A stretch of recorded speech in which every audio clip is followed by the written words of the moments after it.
Good morning to you wherever you're joining us from around the world. This is Enterprise Morning on Enterprise Television. I am Henry Igwebike. And I'm Chinyere Igweodu.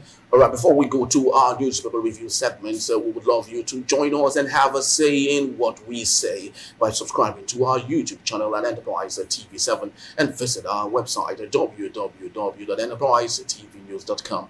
Our guests for this segment are the barrister Evans Ufeli and the journalist Emeka Madunago. Good morning, gentlemen. Good morning. And welcome Thank you for joining to us. Morning today.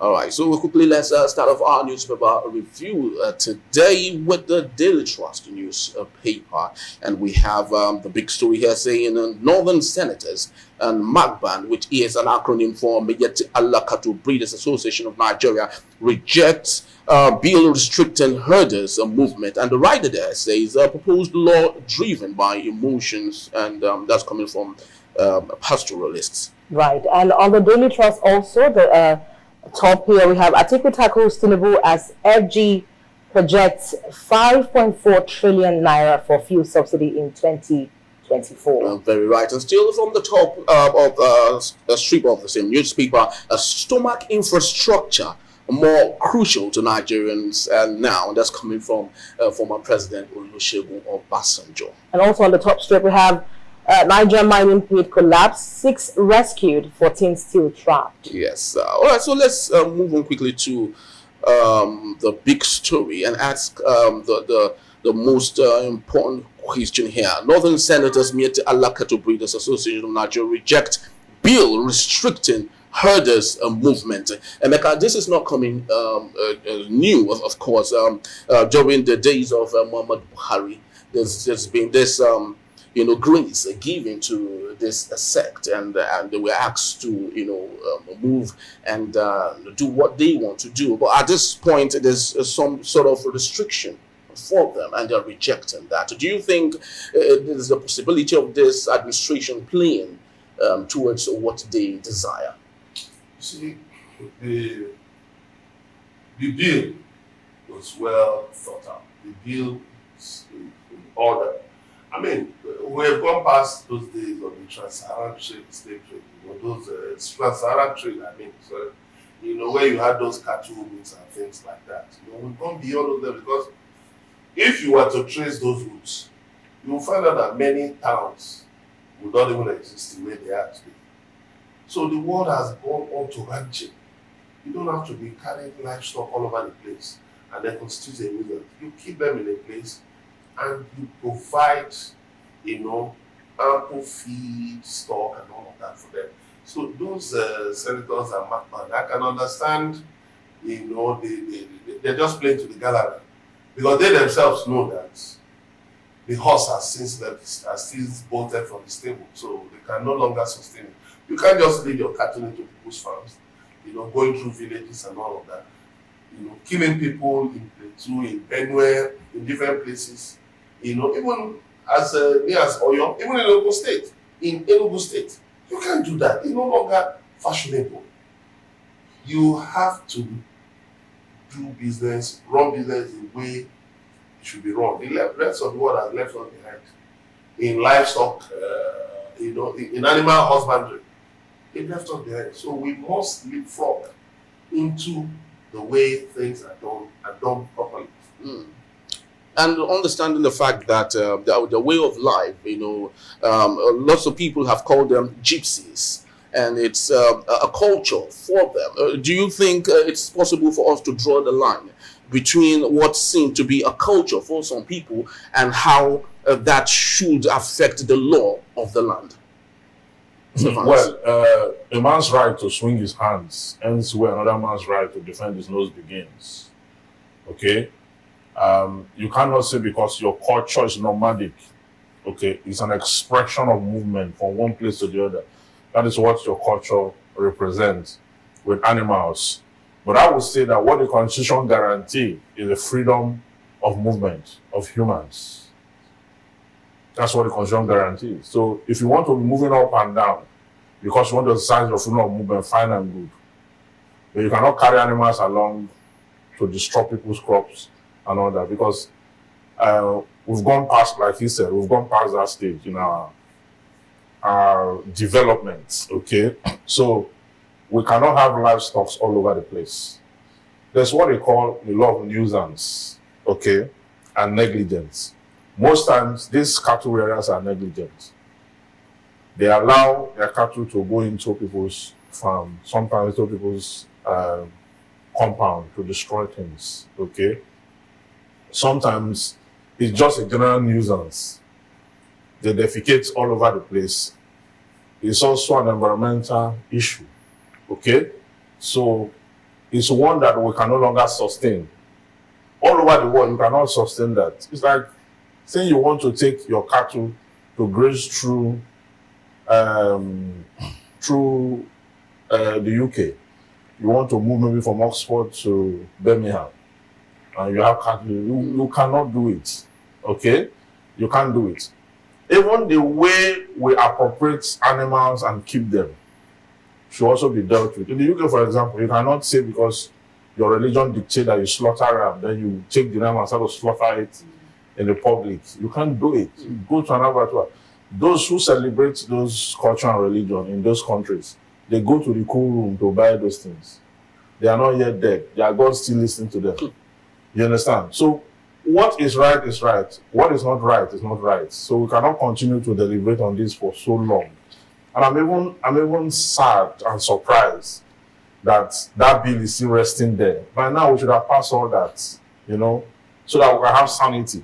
We shouldn't be bending our law just because some persons are nomadic, therefore they have to exhibit their culture and all that. I don't think that is right. Very true. Let's move on right to the next paper. All right, so we have the Vanguard, Henry, and on the top strip we have Edo Gilbert, why some politicians are angry with Obaseki. Yes. And this is credited to Martins. All right, and the big story there says a federal government failure to make fresh offer stalls a wage talks. And also on the top strip we have Kaduna Assembly, El-Rufai, Tango, over alleged diversion of 423 billion naira. Yes, on the bottom strip of the Vanguard newspaper, we have it. U.S. lawmakers petition Biden, say Biden's executive wrongfully detained by Nigeria. Absolutely. Let's take a bird's eye view on the big story here, Henry. FG's failure to make fresh offer stalls wage talks, and the writer says as Labour hits back at Akpabio over allegation of economic sabotage, says real saboteurs are political elites looting and abusing power. The sub-writer urges patriotic NAS members to disown Senate President. So we can go on and on, but Emeka, the NLC's importunate approach to ask the federal government what is due them seems to, not to be yielding much, because FG's failure to make fresh offer stalls which talks again. Do you have confidence that at the end of the day there'll be some sort of compromise? Well, I know the federal government has decided to take everything as a whole, right? Not just wages, also to do something about food supply, like high prices of food stuff and things like that. Because if you look at one side of it, it might just be fashionable for government to say, okay, we agree, we'll give 70,000 like Edo State has done, or we'll pay 100,000. But the point is that if you look at the inflation, there are those things that are the triggers. In analyzing economic issues, there are the triggers. You have to look at the triggers, the things that are triggering, the high cost of things. And so if government has decided, okay, one of the problems is, about scarcity, because for instance, if you look at cassava, maize, you now have more demand, industrial demand for these things. So how do we now ensure that we can have more, we can produce more? You can't tell the off-takers not to buy. Right. You can't tell Nigerians not to eat. So you have to, what you need to do is to flood the market. Then take care of things that trigger this, that are triggering, high food inflation, which is at 40.50%. So I think government and labor need to really sit down and look beyond just slamming the figure. Because if you say it's 100,000 naira, of course, what it means is that anybody who doesn't pay a minimum of 100,000 naira is in the breach of the law. Right. And that will mean that small businesses generally will close down. State governments can pay. Forget about all their constantly, but it's the private sector that is the problem.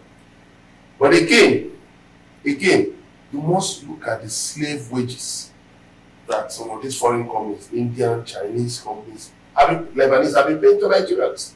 You know, they don't have certain benefits. Then even the federal government too has removed things like maternity leave allowance, you know, and a number of benefits that civil servants, you know, used to look forward to.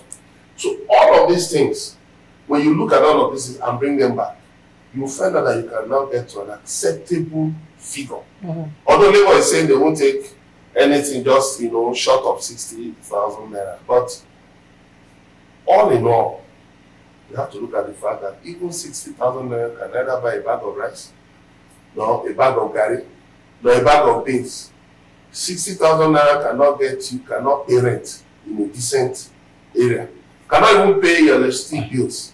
So, you know, I think government and Labour must brainstorm seriously to arrive at a figure. But of course, I know their negotiations are going on, and I believe that between today, Thursday, and tomorrow, Friday, the decision will be reached. Absolutely. Labour has tried move from 615 to 494, now to 100,000.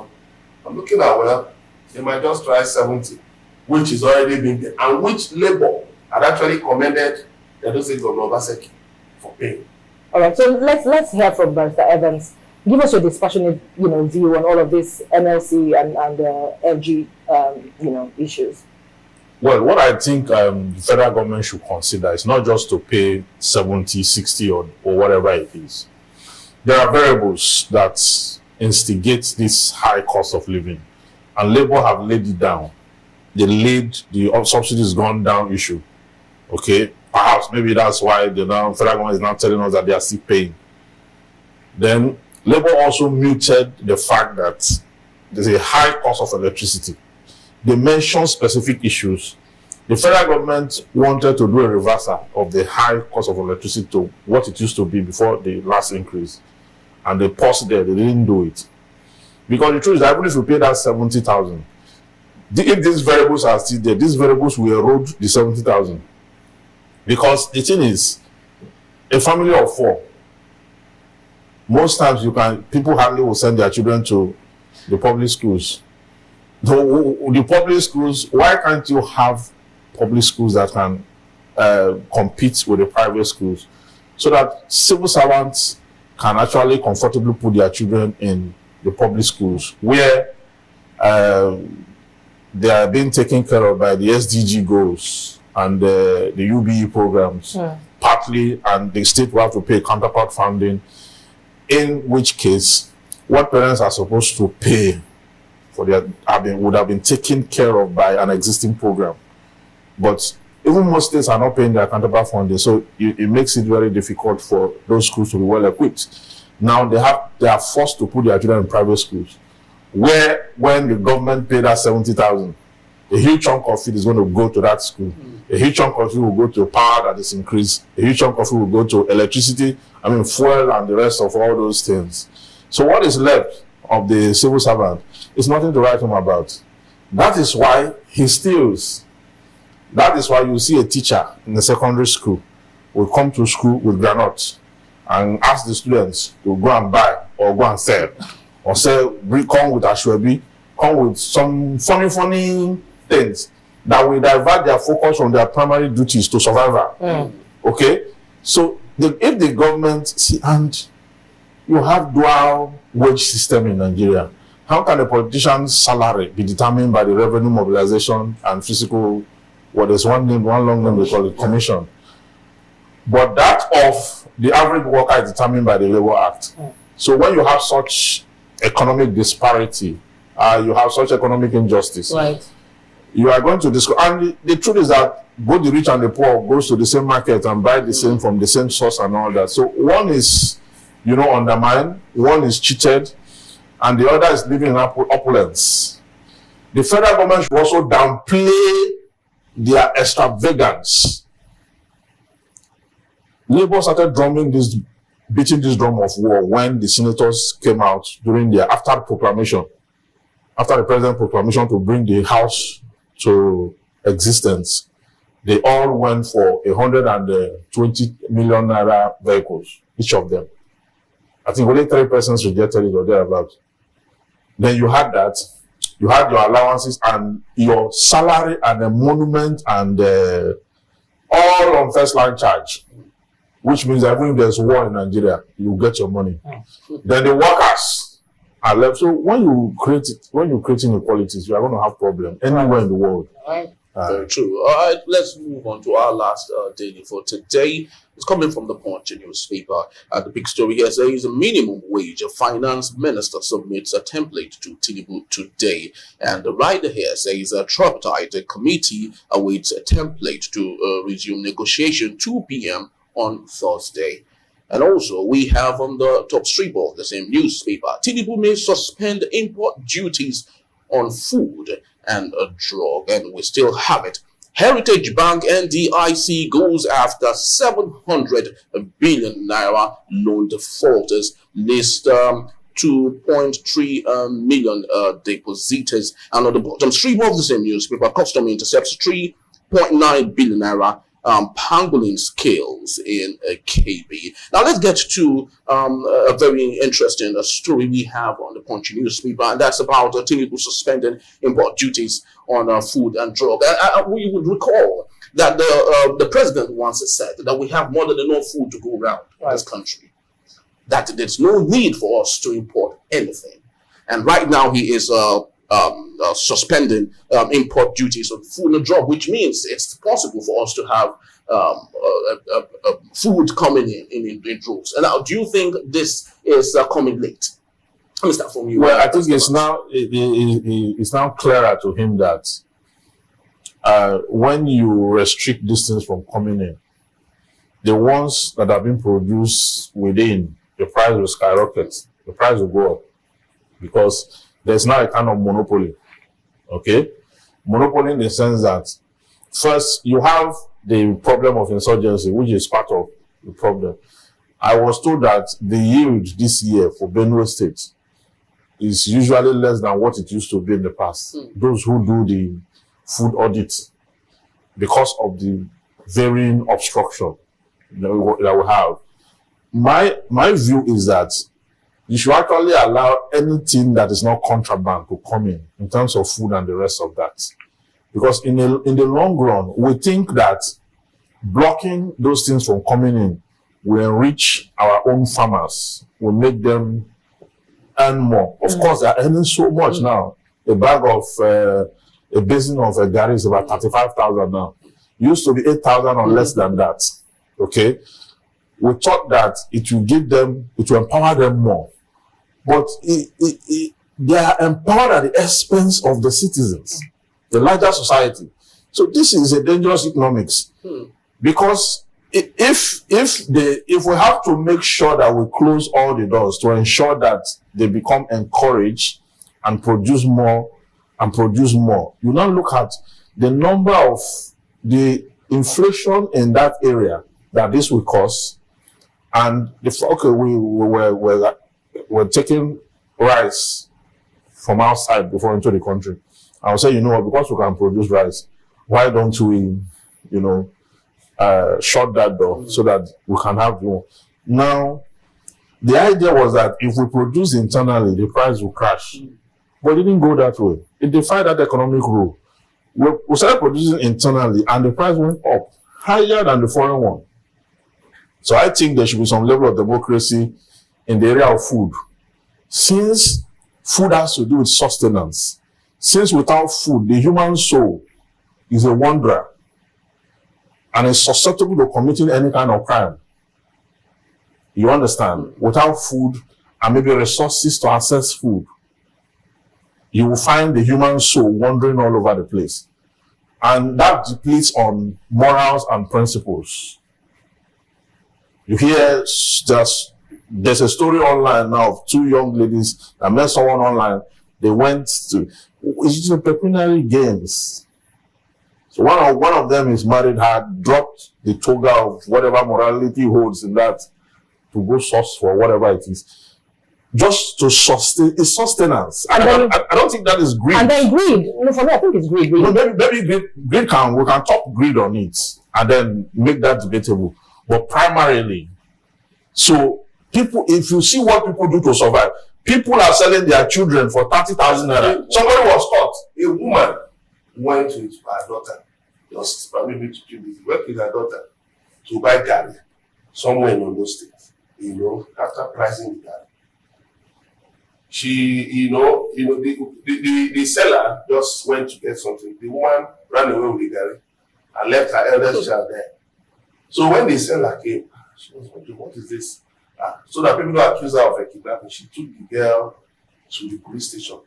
Then the police started tracing the woman. By the time they traced the woman's house, they saw the woman eating the garri with the other children. She had about 5 or 6 children. She had donated one in exchange for the... So she now said, well, that she knew that girl, about 12 or so, would be able to trace her way back home. So the police burst into tears. The seller said, what is this? The woman said, wait, before you take me to the police station, I want my daughter to join in eating this garri because we've not eaten for days. And I didn't want us to drop dead. So you see how bad. It is that bad that people are suffering to the point where they can do anything and whatsoever to make sure they escape. So what you do in that case is government must intervene, because the security and welfare of the people is the primary purpose of government. Government intervention is critical anywhere in the world. When people get to that point where, feeding becomes a problem, the government must intervene.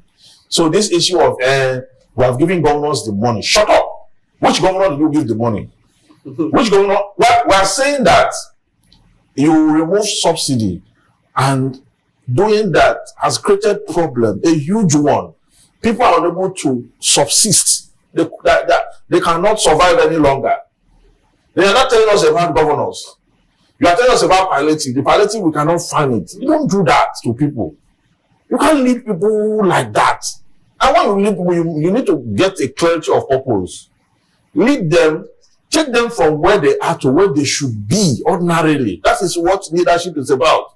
When you're unable to do that, then everything is collapsed. And Chinyere, this speaks to the scale of the problem. During the strike, a unionist, told the legislators that if they were comfortable with the minimum wage, they should taste it.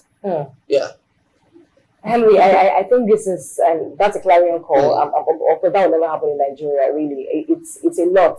I was having a conversation this morning on my way to work, and we're talking about the same thing. But unfortunately, the person I was having a conversation with kept dredging up all of the reasons why we shouldn't blame the government. I mean, the government is not, the sole elixir, so to speak. We also have a role to play. And I'm wondering, what role do we have to play in, making, the situation better? Definitely. All right. When we return, Kaduna Assembly suggests investigation and prosecution of former Governor Nasir El-Rufai over alleged fraud. Details in a moment. Please stay with us.